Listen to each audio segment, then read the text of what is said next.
أشهد أن محمد رسول الله۔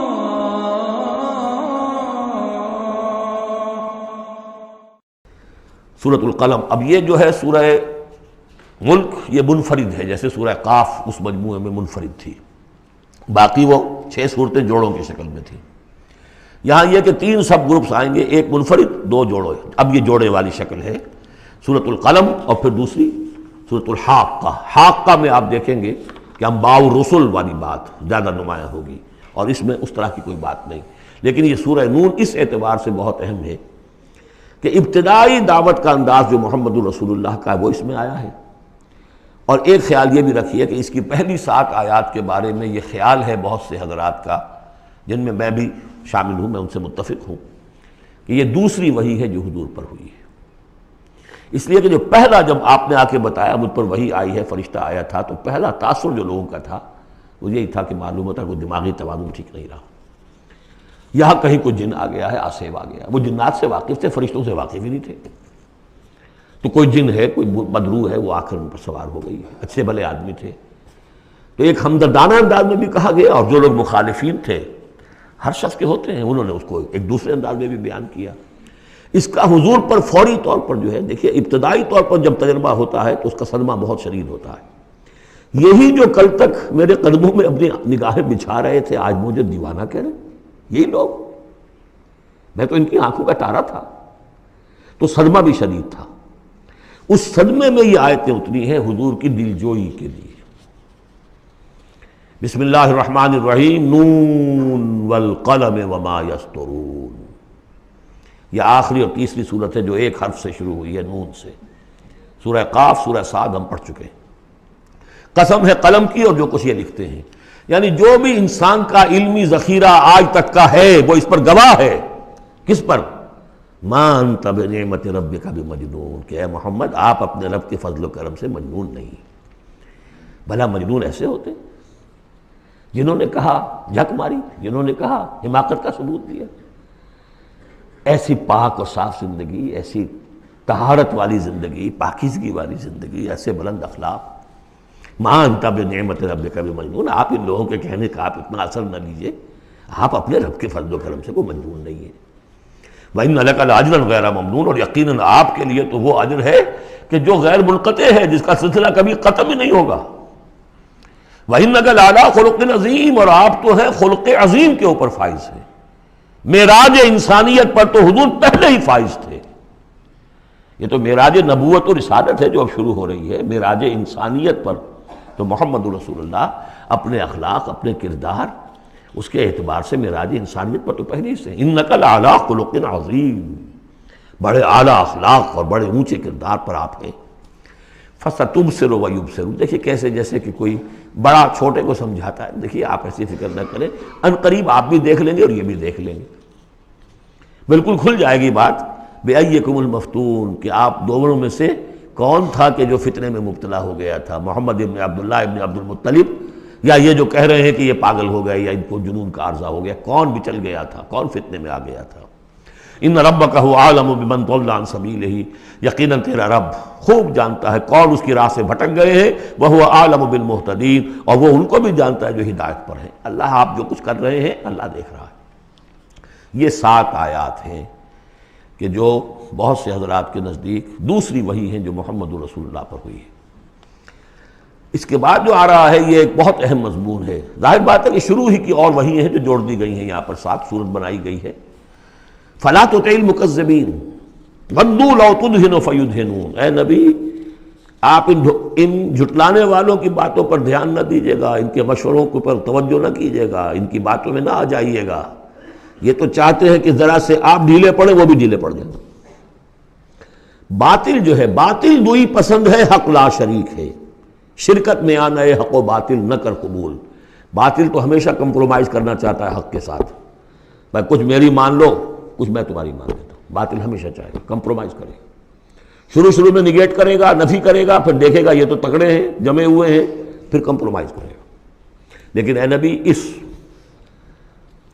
اس دام سے بچیے، اس جال سے بچیے فلا تطع المکذبین ودو، وہ چاہتے ہیں کہ ذرا آپ ڈھیلے پڑے، لو تدہنوا، مداہنت اسی سے بنا ہے، مداہنت کرنا، آپ ذرا مداہنت سے کام لے تو یہ بھی ڈھیلے پڑ جائیں۔ ولا تطع کل حلاف مہین، اب یہ خاص طور پر بعض یوں سمجھیے لوگ تھے، ولید بن مغیرہ بھی، اس کی قبیل کے کچھ اور لوگ بھی تھے، ہم یہ نہیں کہہ سکتے کہ یہ پرٹیکولرلی کس کے بارے میں ہے، زیادہ خیال ولید بن مغیرہ کے بارے میں ہے، اور یہ بڑے سخت الفاظ اب آ رہے ہیں۔ ولا تطع کل حلاف مہین، مت مانیے ان کی بات جو بہت قسمیں کھانے والا ہے لیکن بہت ہی گھٹیا آدمی ہے، مہین۔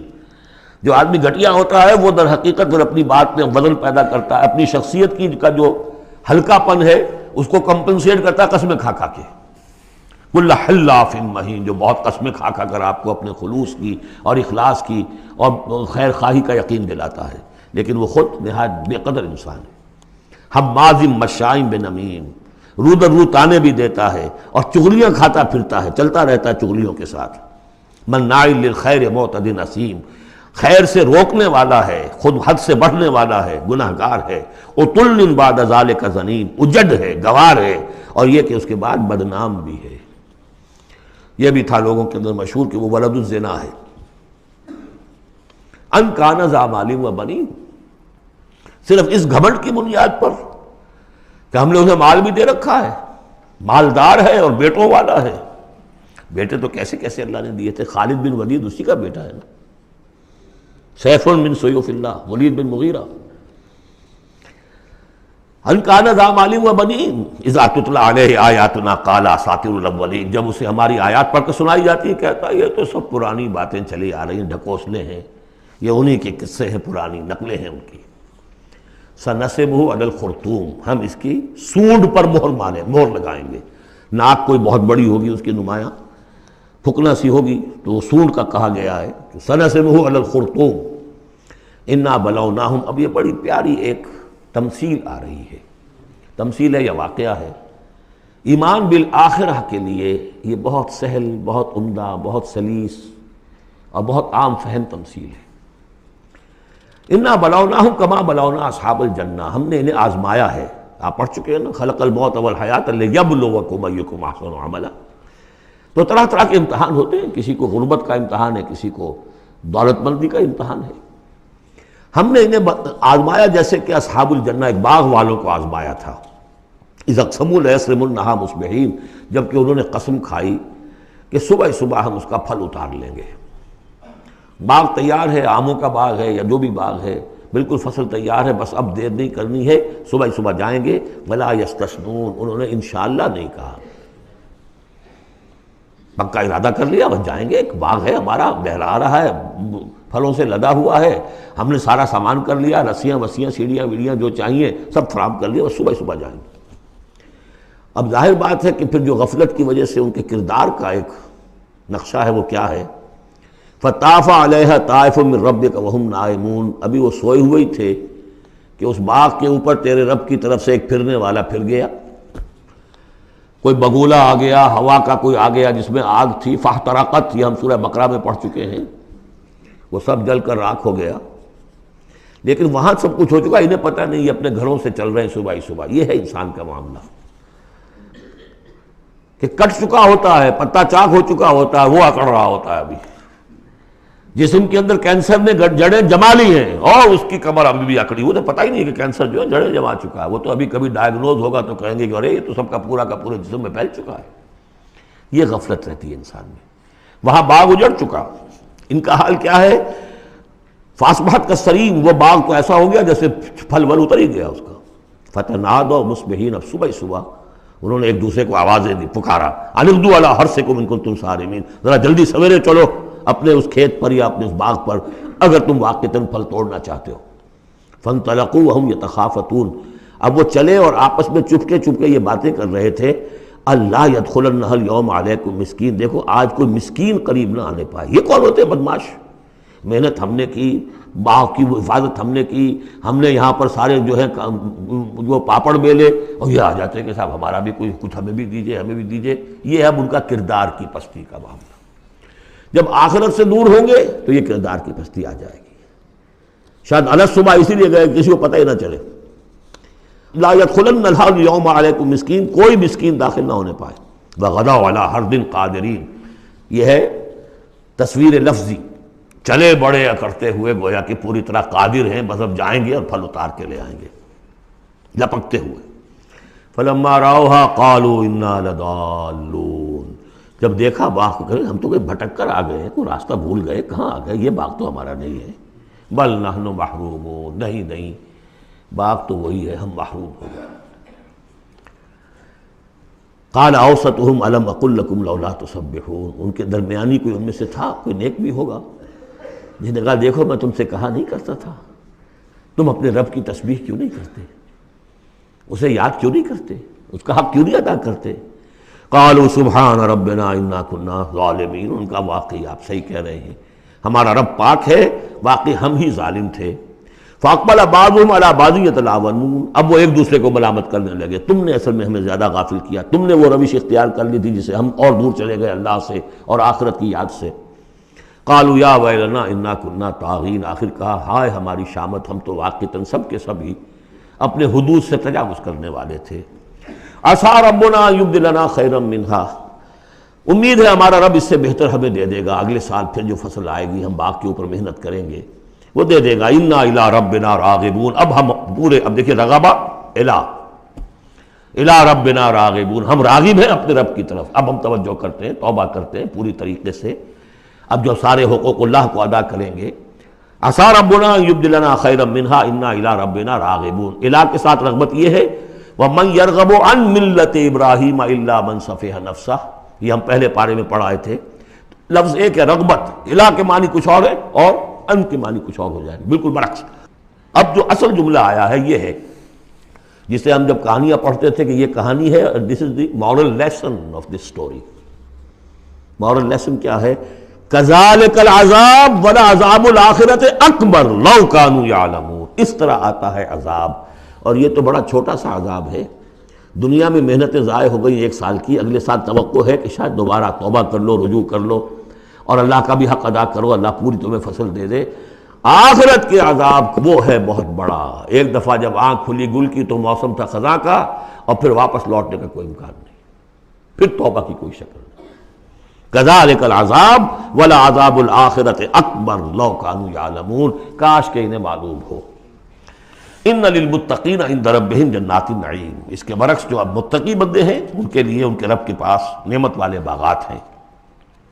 افنجعل المسلمین کالمجرمین، کیا ہم اپنے فرما برداروں کو مجرموں کے برابر کر دیں گے؟ یعنی اگر باعث بادل موت نہیں ہے تو پھر تو مجرم اور مسلم برابر ہو گئے.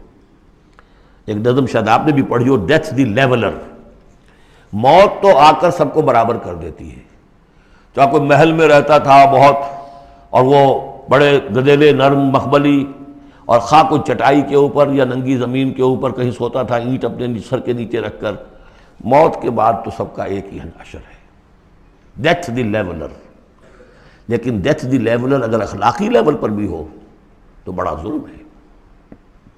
افنجعل المسلمین کالمجرمین ما لکم کیف تحکمون، تمہیں کیا ہو گیا ہے، تمہاری مت ماری گئی ہے، کیسا حکم دے رہے ہو، کیسی رائے بنا رہے ہو؟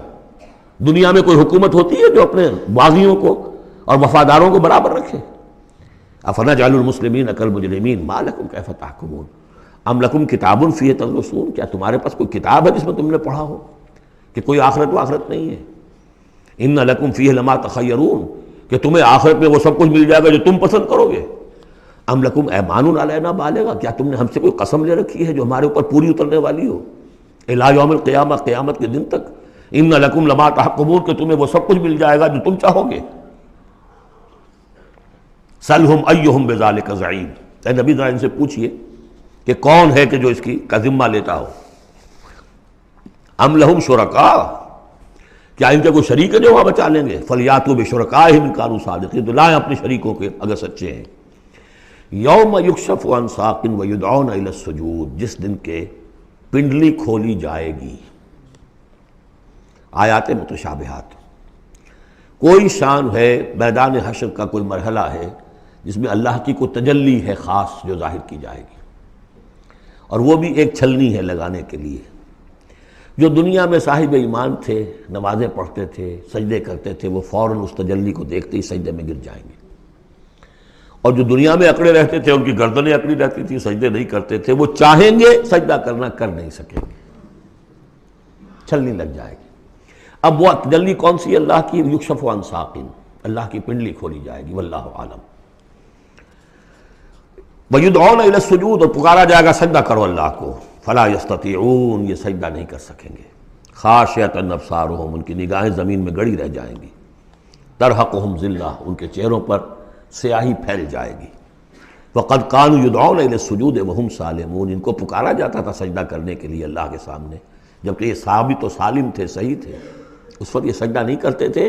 آج کرنا چاہیں گے تو کرنے نہیں دیا جائے گا۔ فَذَرْنِي، اب یہ انداز دیکھ لی جو میں نے کہا تھا شروع کی صورتوں میں، تو اے نبی چھوڑیے مجھے، وَمَن يُكَذِّبُ بِهَذَا الْحَدِيث، جو اس قرآن کا اور جو آپ وہی پیش کر رہے ہیں، جس کی تکذیب کر رہے ہیں، ذرا چھوڑیے مجھے اور ان کو، میں ان سے نبٹ لوں گا۔ ان کے بارے میں آپ زیادہ تشویش میں مبتلا نہ ہوں، ان کی باتوں سے زیادہ اثر نہ لیں، دلگیر نہ ہوں، دل گرفتہ نہ ہوں، رنجیدہ نہ ہوں۔ ذرنی ومن یکذب بہذا الحدیث سنستدرجہم من حیث لا یعلمون، ہم انہیں سہج سہج رفتہ رفتہ لے آئیں گے جہاں سے کہ انہیں گمان بھی نہیں ہوگا۔ یہ کیا استدراج کہلاتا ہے یہ علماء کی زبان میں، یہ جب چونکہ اصطلاحات جب گفتگو ہوتی ہے۔ مولانا حسین احمد مدنی رحمۃ اللہ علیہ نے قیام پاکستان کے بارے میں یہ الفاظ استعمال کیے تھے، ہو سکتا ہے یہ استدراج ہو۔ استدراج کیا ہوتا ہے کہ کوئی شخص غلط کار ہے، غلط راستے پر جا رہا ہے، اور کوئی اس کو اللہ تعالیٰ اور نواز دیتا ہے، وہ سمجھتا ہے میں تو بڑا کامیاب ہوں، پھر اور اپنی غلطی کے اندر بڑھتا چلا جا رہا ہے، بڑھتا چلا جا رہا ہے، بڑھتا چلا جا رہا ہے، پھر ایک ہی جھٹکا ہوتا ہے اور اللہ کام ختم کرتا ہے۔ استدراج ہے درجہ درجہ، درجہ بدرجہ، اور اس کی رسی ڈھیل دے کر، اور اسے دنیا میں کامیابیاں دے کر، تاکہ اور خوب سے باطن پورا ظاہر ہو جائے، اور وہ شدید سے شدید تر عذاب کا مستحق بن جائے، وہ استدراج ہے۔ ہم انہیں درجہ بدرجہ استدراج اس کے ذریعے سے لے آئیں گے، من حیث لا یعلمون، جس کا انہیں اندازہ بھی نہیں ہوگا۔ وَأُمْلِي لَهُمْ، اور میں ان کو ڈھیل دوں گا، مہلت دوں گا۔ ان قیدی متین، میری تجویز، میری چال بہت مضبوط ہے۔ جیسے میں نے بارہا مثال دی ہے کہ اگر مچھلی کے حلق میں کانٹا پھنس گیا تو اب وہ شکاری ڈھیل دے رہا ہے، جائے گی کہاں؟ کانٹا تو لگا ہوا ہے۔ اسی طریقے سے املی لہم ان قیدی متین، اس کو میں چونکہ کہہ بیٹھا ہوں، اس کو تو میں زیادہ بیان کر دوں آپ سے کہ اصل میں 1946 میں مولانا مدنی رحمۃ اللہ علیہ چونکہ رمضان مبارک ہمیشہ کرتے تھے سلہٹ میں، سن 46 کے رمضان میں انہوں نے کہہ دیا تھا کہ ملأ اعلیٰ میں پاکستان کے قیام کا فیصلہ ہو چکا ہے، اس لیے کہ وہ ہم لیلۃ القدر کے اندر فیہا یفرق کل امر حکیم، تمام معاملات طے ہو جاتے، ایک سال پہلے طے ہو چکا ہے، اگلی سال کے لیلۃ القدر میں پاکستان قائم ہو گیا۔ لیکن ظاہر بات ہے کہ مولانا مدنی قیام پاکستان کے مخالف تھے، تو اب ان کے کچھ عقیدت مندوں نے کہا کہ اگر یہ بات ملأ اعلیٰ کا یہ فیصلہ اگر آپ پر منکشف ہو گیا ہے، کشف ہو گیا ہے آپ کو، تو ہم کیا کر رہے ہیں، ہم پھر مخالفت کیوں کر رہے ہیں؟ تو انہوں نے جواب میں یہ کہا تھا کہ یہ معاملہ ہے تکوینی، اللہ نے جو فیصلہ کیا ہے، کیوں کیا ہے، یہ ہم نہیں جانتے۔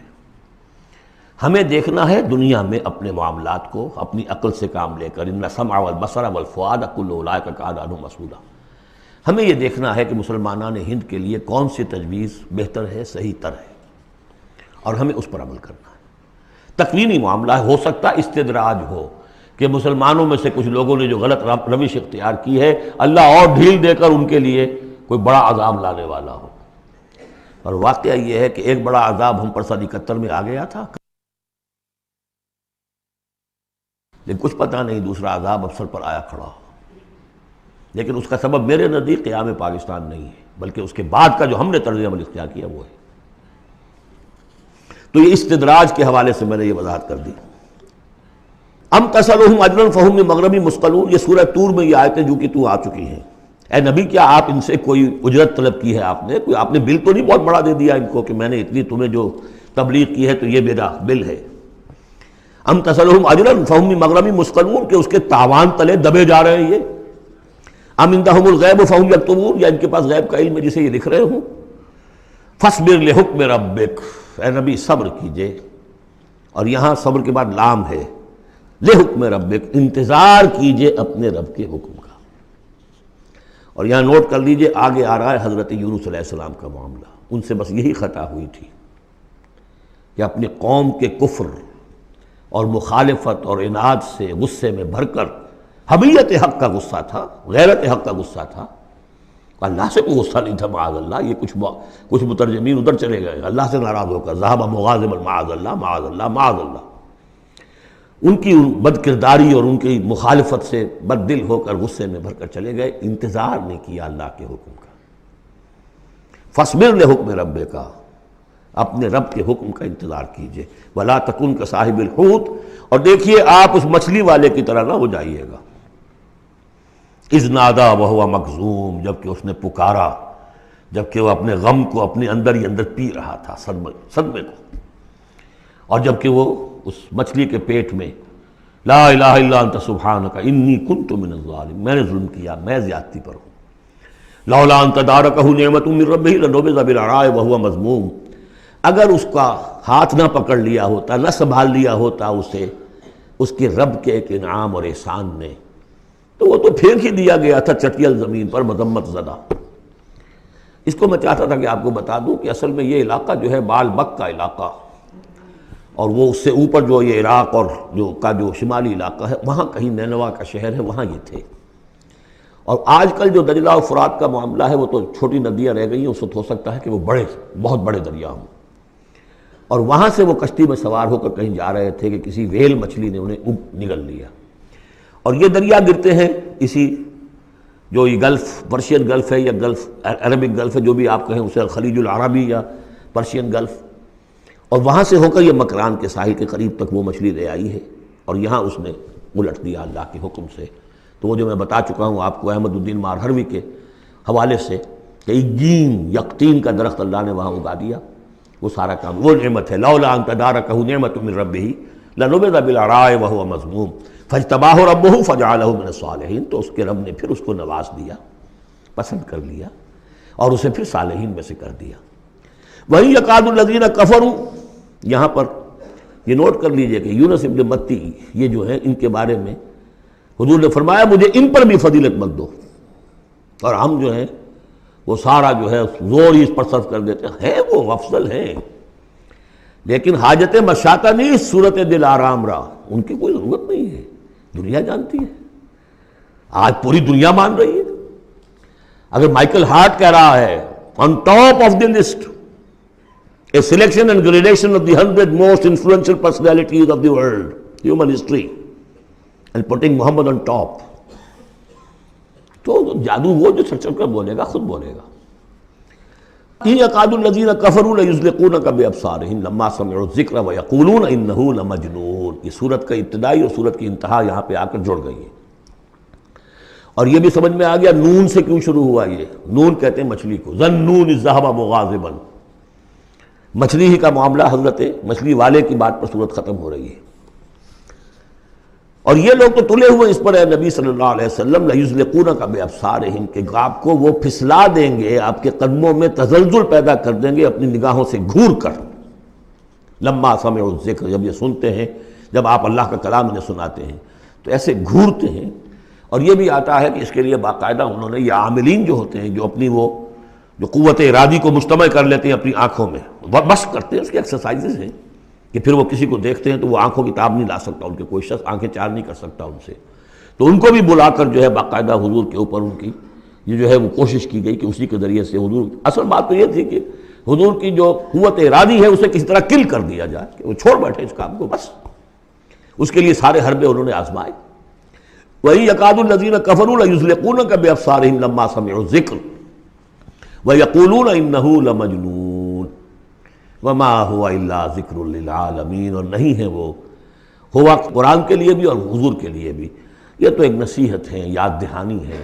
حضور اپنی ذات میں بھی تو یاد دہانی ہے، اپنی ذات میں قرآن مجسم ہے، جیسے کہ ام المومنین حضرت عائشہ صدیقہ رضی اللہ تعالیٰ عنہ نے فرمایا کان خلق القرآن۔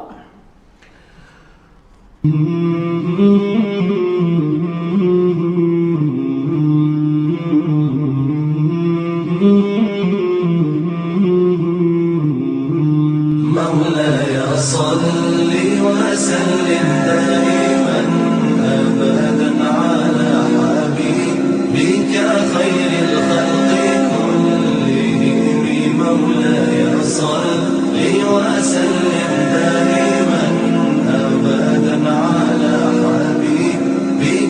خير الخلق كلهم مولاي صل وسلم